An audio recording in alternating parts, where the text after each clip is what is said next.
پاکستان کے بہت سے صحافی دانشور جو ہے وہ ان کو کوئی گڑبڑ معلوم ہو رہی ہے. سہیل وڑائچ صاحب نے قاضی عدالت اور چودھری ریاست یہ والا کالم لکھا تھا. انہوں نے فرضی مکالمہ، مکمل فرضی مکالمہ.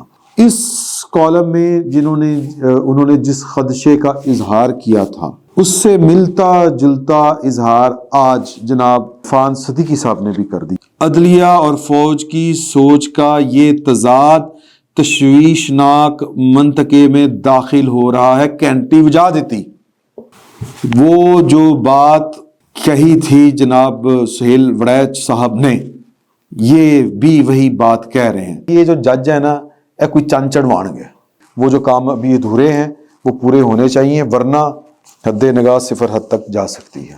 بسم اللہ الرحمن الرحیم. السلام علیکم. میں سید عمران شفقت آپ کی خدمت میں حاضر ہوں. پاکستان کے کچھ بڑے صحافی دانشور اور کچھ سیاستدان یہ بات کرتے ہوئے پائے جاتے ہیں کہ پاکستان میں شاید کچھ انہونی ہونے والی ہے. پاکستان میں ویسے بھی ایک بڑا عجیب و غریب قسم کا مزاج ہے کہ ہمیں کوئی کام سیدھا ہو بھی رہا ہو تو ہمیں کوئی نہ کوئی شک ہی پڑا رہتا ہے. میں اس کی مثال یوں دوں گا کہ جن دنوں پروجیکٹ عمران خان، بلکہ یوں کہہ لیں کہ جو سیم پیج تھا وہ پھٹنا شروع ہوا تھا، تو اس کی آوازیں جو ہیں وہ باہر آنا شروع ہو گئی تھیں. اور یہ 2019 کے اوائل کی بات ہے. اگر میں کئی دفعہ آپ کو یہ بات بتا چکا ہوں کہ اگر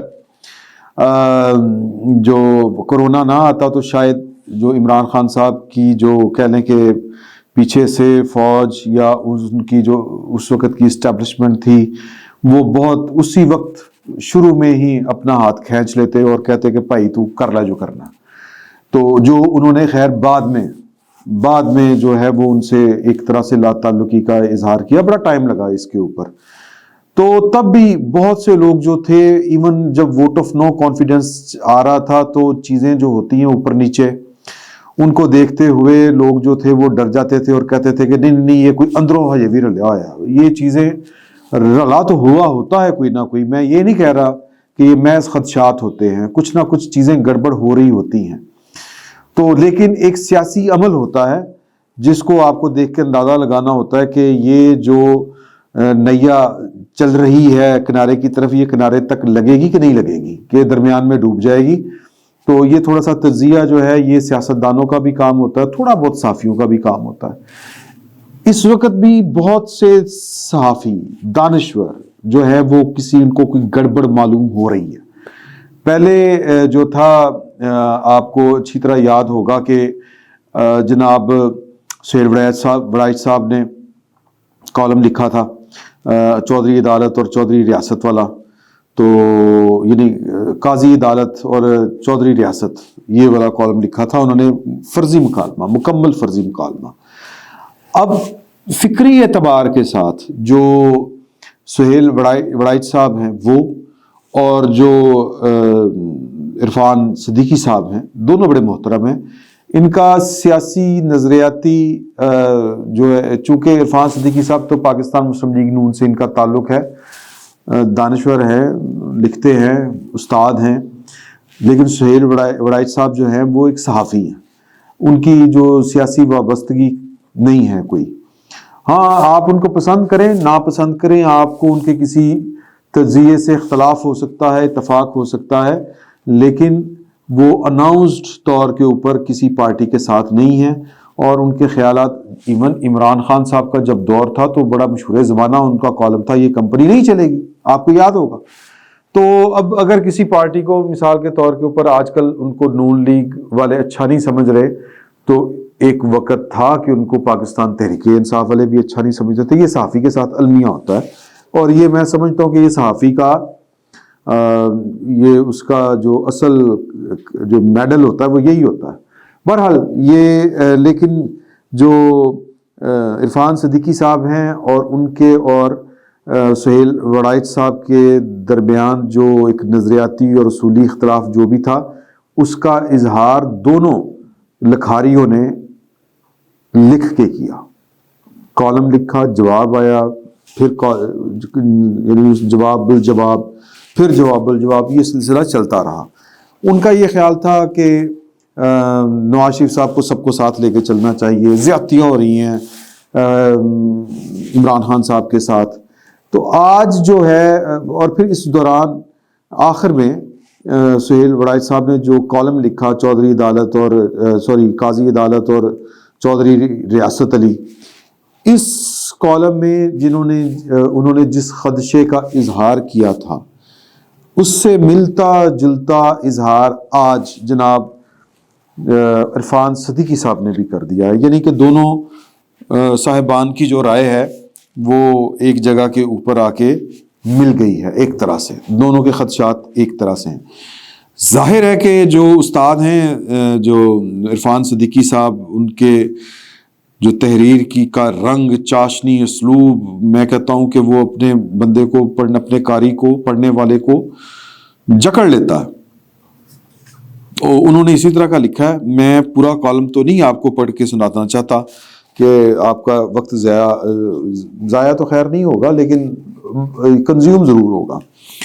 تو انہوں نے بڑے طریقے کے ساتھ 9 مئی کی بات جو کی ہے کہ 9 مئی کی منصوبہ بند غارت گری پر مسلح افواج کا رد عمل قطعی غیر مبہم اور 2 ٹوک تھا. یہ یہاں سے انہوں نے کالم شروع کیا ہے، اور انہوں نے کہا کہ جی کہ جو سازش کا جو تانا بانا تھا وہ تو مطلب آپ یوں کہہ لیں کہ بہت پہلے شروع کر دیا گیا تھا. 16 جون 2019 کو جب جنرل آصف منیر صاحب پکے ثبوت لے کے، ایک سادہ فوجی ذہن پکے ثبوت لے کے جب وزیر اعظم کے پاس جاتا ہے اور کہتا ہے کہ جی کہ آپ کے گھر میں کوئی گڑبڑ چل رہی ہے تو آپ جو ہے وہ اس کا خیال کریں یا اس کی طرف دھیان دیں. تو انہوں نے اسی وقت جو ہے وہ ٹارگٹ کر لیا تھا کہ اے بندہ ٹھیک نہیں. اب وہ جو ڈی جی سی تھے اس وقت کے، جو ترقی پا کے لیفٹیننٹ جنرل ہو چکے تھے، جنہوں نے نواز شریف صاحب کا پتہ کاٹا تھا، جنہوں نے جو کچھ کیا ہے وہ اب تاریخ کا کیا بلکہ اب وہ عدالتی ریکارڈ کا بھی حصہ ہے، جنرل فیض حمید صاحب. تو محبتیں جنرل باجوہ صاحب کی فیض حمید صاحب کے ساتھ بھی پرانی تھی. ان کے سبارڈینیٹ تھے اور بڑے عرصے سے ان کی سبارڈینیشن میں انہوں نے کام کیا تھا. تو مزاج آشنا تھے، وہ افسر آشنا تھے، اور لہٰذا عمران خان صاحب کو بہت بھاتے تھے وہ، کیونکہ انہوں نے جو رکاوٹیں تھیں وزارت عظمیٰ اور عمران خان صاحب کے درمیان، یہ اگر جنرل فیض حمید ڈی جی سی نہ ہوتے تو شاید یہ رکاوٹیں وہ عبور نہ کر پاتے اور وہ وزیر اعظم کی مسند کے اوپر نہ بیٹھ پاتے. تو محبتیں چلی. پھر وہ کہتے ہیں کہ جی کہ یہ اپریل 2022 میں تحریک عدم اعتماد کی کامیابی تک وہ لے کے آئے اس معاملے کو، اور پھر چلتے چلتے وہ کہتے ہیں کہ جی کہ جو میں آپ سے جو بات شیئر کرنے والی ہے میں سیدھا اس کے اوپر آتا ہوں. یہ 2 پیرے ہیں. انہوں نے پورا تمہید باندھی ہے کہ جی کہ پہلے ان کو ہٹانا چاہا، وہ ہٹا نہیں پائے، راستہ روکنا چاہا، راستہ نہیں روک پائے، 26 نومبر کو چلے گئے، یعنی کہ آرمی چیف کی تقرری سے پہلے لشکر کشی کی نہیں کامیاب ہو سکے. اور پھر انہوں نے حوالہ بھی دیا ان کا جو تنویر الیاس، سردار تنویر الیاس تھے آزاد کشمیر کے پی کے انہوں نے کہا کہ جی کہ یہ تھوڑا سا جو ہے نا لانگ مارچ روک لیں، کیونکہ ہم ادھر انتخابات جو ہے وہ بلدیاتی وہاں پر بیزی ہیں. تو انہوں نے کہا کہ بھئی وہ آرمی چیف بن جائے گا، تمہارے چکروں میں ہم پڑ گئے تو نہیں، ہم نہیں کر سکتے، ہمیں پہلے جانا ہے. تو وہ گواہی سامنے آ چکی ہے. یعنی مطلب یہ ہے کہ یہ پرسنالٹی کلیش تھا، ذاتی اناد تھی عمران خان صاحب کی، اور وہ جو کر رہے تھے سو کر رہے تھے. عمران خان صاحب گھر بھی آ چکے تھے، لیکن جو جنرل فیض حمید ہیں ان کی سازشوں کے جو تانے بانے ہیں وہ رک ہی نہیں رہے تھے. یہ انہوں نے کالم میں مختصراً لکھا ہے. اور پھر کہ عہدے سے ہٹائے جانے کے بعد یا عہدے سے ریزائن دینے کے بعد، آپ کو پتہ ہے نا کہ جنرل فیض صاحب جنرل آصف منیر صاحب کے چیف آف آرمی سٹاف بنتے ہی ریزائن کر کے چلے گئے تھے، اور ریزائن لینے والے اور کوئی نہیں تھے. فون کر کے ان سے ریزائن مانگا تھا جنرل باجوہ صاحب نے، کیونکہ ان کو پتہ تھا. اور میرے پاس جو ہیں وہ کوئی اچھی خبریں نہیں ہیں اس سلسلے میں کہ یہ فیصلہ جو انہوں نے کیا تھا وہ کیوں کیا تھا، باجوہ صاحب نے ان سے استعفیٰ کیوں منگوایا تھا.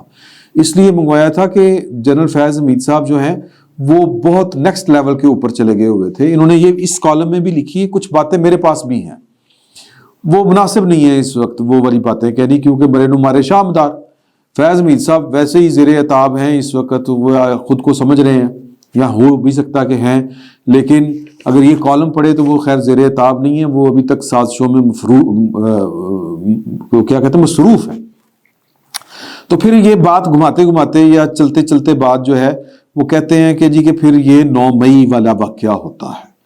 9 مئی واقعے کے اوپر جو پاکستان کی فوج کا رسپانس تھا, جو 2 ٹوک الفاظ تھے انہوں نے شروع میں ہی بات کی, اینڈ کے اوپر بھی بات کی. تو وہ کہتے ہیں کہ جی کہ ابھی تک ان کا یہ کہنے کا مطلب ہے کہ اب تک متعین افراد پر متعین مقدمات کا دفتر بھی نہیں کھلا. میں اس کو شارٹ کٹ کر رہا ہوں, نہیں کھلا کسی, یعنی کہ 9 مئی کے مقدمات کا ابھی تک کوئی فیصلہ نہیں ہوا. کسی فوجی یا غیر فوجی عدالت میں 9 مئی بنام کی پکار بھی نہیں پڑی. اس تغافل کی ذمہ داری جس پر بھی ہے, اس کا فائدہ تحریک انصاف کو پہنچ رہا ہے. 9 مئی کو سرمایہ افتخار سمجھنے اور منصوبہ ساز قیادت سے وفا کا دم بھرنے والے, یعنی عمران خان صاحب سے وفا کا دم بھرنے والے عمومی سیاست کے بے داغ اور سادہ و معصوم کردار بننے کی کوشش کر رہے ہیں. یعنی یہ روٹین میٹر ہے. فوج کے واضح عزم کے باوجود بدنما چہرے انسانی حقوق کے پرفریب پردے میں چھپ رہے ہیں. اچھا, یہ انسانی حقوق جو ہیں یہ ان کی اصطلاح ہے, اس کے پرفریب پردے, چلیں بہرحال ٹھیک ہے, میں چھپ رہے ہیں. فوج جس شخص کو 9 مئی کا مرکزی کردار اور منصوبہ ساز سمجھتی ہے, عدالت اسے معصوم قرار دے کر اس کے پیروکاروں کو اجازت دیتی ہے کہ وہ جائیں اور اسی کردار سے ٹکٹوں کی تقسیم اور انتخابی حکمت عملی پر مشاورت کریں. عدلیہ اور فوج کی سوچ کا یہ تضاد تشویشناک منطقے میں داخل ہو رہا ہے. کس کا؟ عدلیہ اور فوج کی سوچ کا یہ تضاد تشویشناک منطقے میں داخل ہو رہا ہے. کینٹی بجا دیتی. وہ جو بات کہی تھی جناب سہیل وڑائچ صاحب نے, یہ بھی وہی بات کہہ رہے ہیں. سہیل وڑائچ صاحب کے پاس تو کوئی خبر ہوگی یا ان کی صحافتی ناک نے کوئی خطرہ محسوس کیا ہوگا. عرفان صدیقی صاحب کے پاس تو فرسٹ ہینڈ انفارمیشن ہو سکتی ہے, اور فرسٹ ہینڈ انفارمیشن کس کی؟ نواز شریف صاحب. ظاہر ہے کہ نواز شریف صاحب جو ہیں وہ اس وقت پاکستان کے اندر دستیاب جو سیاسی قیادت ہے اس میں شاید سب سے سینئر ہے, اپنے تجربے کے لحاظ سے بھی اور اپنی عمر کے لحاظ سے بھی.